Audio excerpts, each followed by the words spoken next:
તમને કાઢી મૂકે એટલે એ બધા ખરાબ.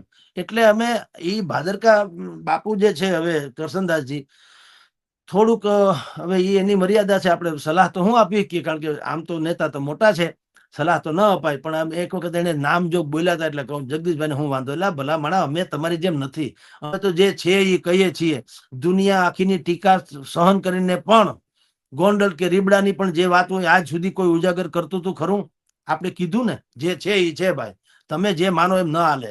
યા રજવાડા છે પછી ગમે ગણો જે છે. તમે ક્યાં ના પાડો કે તમે આંખે પાટા બંધ સુરત થોડો હથમાઈ જાય, એ તો ઉગ્યો હોય.